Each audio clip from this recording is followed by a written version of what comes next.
Olá, crianças! Hoje a nossa aula será de História e Geografia. Vamos iniciar com o assunto Heranças Indígenas da página 80 a 81.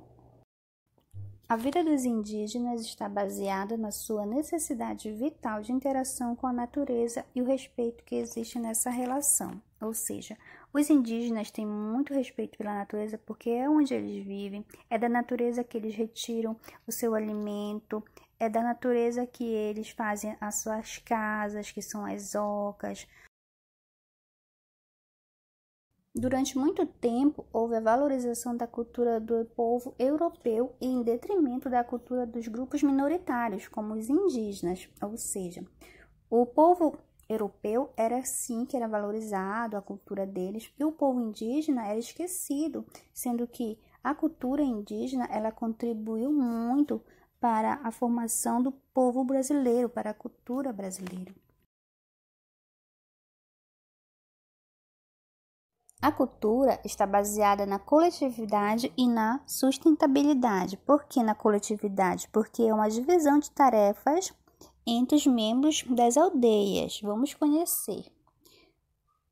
Os homens, eles têm atribuições, assim como as mulheres e as crianças. Aqui, nós podemos observar que os homens são responsáveis pela caça e pela pesca. E também eles são responsáveis em construir ocas, derrubar árvores, cuidar do fogo, decidir sobre as atividades mais difíceis dentro da aldeia. Vamos ver agora as tarefas das mulheres. As mulheres, elas são responsáveis por plantar, cozinhar, coletar, preparar alimentos. Então, essas são as atividades das mulheres indígenas. E também nas tribos indígenas, as crianças têm também atividades que são, elas ajudam na confecção de cestos de palha e também com um vaso de cerâmica. Vamos ver agora algumas contribuições da culinária indígena que eles deixaram para a gente de herança, que é de origem indígena. Temos aqui a tapioca, né, que todos conhecem, tapioquinha, e também moqueca, que é um tipo de peixe, né, que é feito, um prato típico. E as contribuições da música e dança indígena. Aqui nós temos 3 tipos de dança. Temos a dança do cateretê, que ela é dançada em Minas Gerais. Temos a dança do jacundá, que é do Pará, e também a dança do cururu, lá no Amazonas. Essas danças, elas são de heranças indígenas, era o povo indígena que dançava essas músicas, e hoje algumas populações atribuíram essas danças e continuam ainda dançando essas músicas e danças. Agora nós vamos estudar o assunto de geografia, que é sobre o assunto problemas da cidade do campo, especificamente serviços sociais e cidadania. Peguem lá o livro de vocês e acompanhem no assunto comigo. Primeiramente, nós precisamos entender o que é cidadania, como funciona a cidadania. Para existir a cidadania, nós precisamos primeiramente do cidadão, da pessoa. O cidadão, ele faz parte de uma sociedade, ou seja, cada um de nós fazemos parte de uma sociedade. E a sociedade, ela está relacionada com os direitos e deveres de uma pessoa. E a sociedade, o Estado, ele é responsável por manter essa cidadania, tá? Todas as pessoas, o Estado que é o responsável em manter a cidadania. A administração pública é o conjunto de órgãos, serviços e agentes do governo que devem satisfazer a necessidade da sociedade, ou seja, os órgãos, existem vários órgãos públicos e os órgãos são responsáveis por servir a população, atender a população. Aí nós temos como exemplo a segurança, a saúde, educação. A segurança eu falo em termos de policiamento. Vamos conhecer aqui a necessidade da sociedade, que, como eu acabei de falar, está relacionado com a segurança. Nós precisamos ter segurança, precisamos ter saúde, né? Uma boa saúde. Então, o governo ele tem que promover a saúde, também escolas, ele tem que construir escolas para a população e também é responsável pela cultura.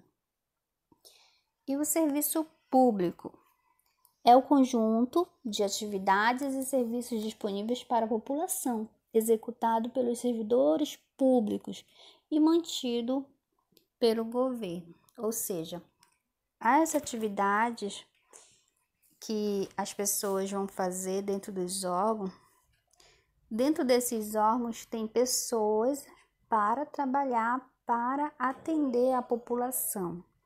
Então, todos os serviços que a população precisa, o governo ele deve atender o povo. Vamos ver agora o serviço público. Exemplo de serviço público. Aqui eu tenho na primeira imagem a segurança, que é a polícia. Ela é responsável por fazer a segurança da população.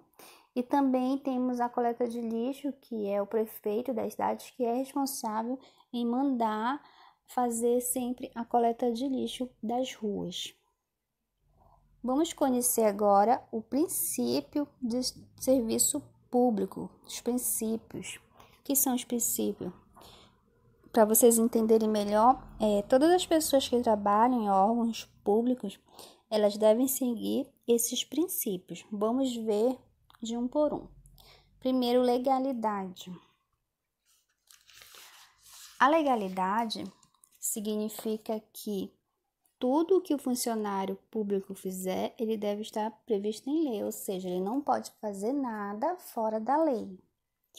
Impessoalidade se refere ao fato de que o funcionário público deve prestar um serviço da mesma forma para todas as pessoas, ou seja, todos os servidores públicos devem atender todas as pessoas bem, não ter distinção.